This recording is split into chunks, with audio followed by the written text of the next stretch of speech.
Good morning, ladies and gentlemen. Beautiful Sunday morning here in Houston, Texas. Just got done with a 10.10 mile run. If you had asked me yesterday, after the run yesterday, if my run streak would have continued, I would have told you probably not. I was achy all day yesterday.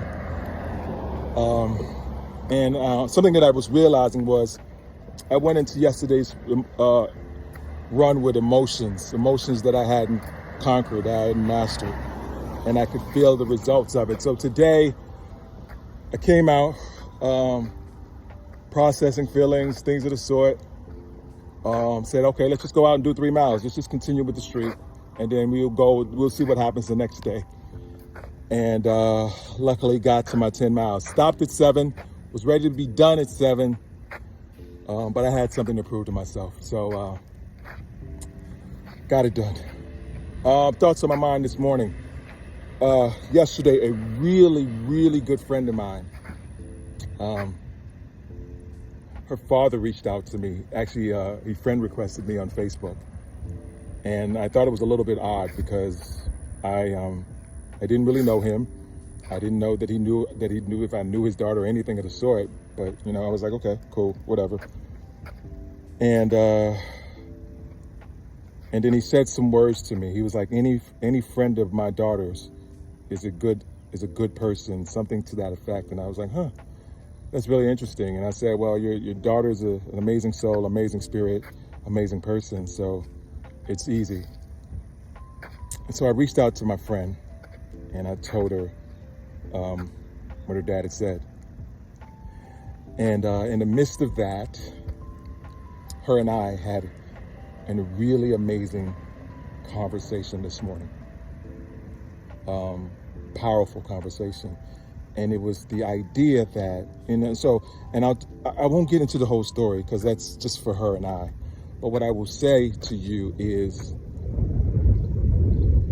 when you trust that you're doing the right thing for you,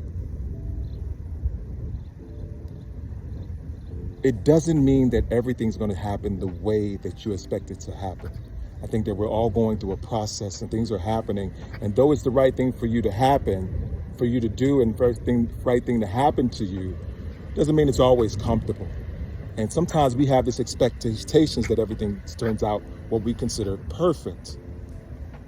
Now, I think God has this different plan for us and a different way of how we act with that and how those things interact in our lives.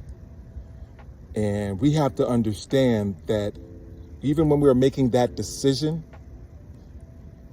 whether it's right or wrong, and honestly, I think if you come with a decision from your heart, it's never wrong. It just doesn't happen the 100% way you want it to happen. And it's just something that was really something I needed to think about, something I really needed to process. And as I was saying this to my friend, the Holy Spirit was like, okay, Ron, that's cool. But now how are you receiving it? And I'm like, dang. And I'm blown away. And all of this moment happened just from her father reaching out to me and me reaching out to her. And we never know what's going on in our lives. We never know why it's going on in our lives. But if you just trust it and you trust God, it will reveal itself in time, even if it's when we get to heaven. Anyway, making my way back to the hotel. As I always say, be blessed today and every day. Thank you for listening. Peace.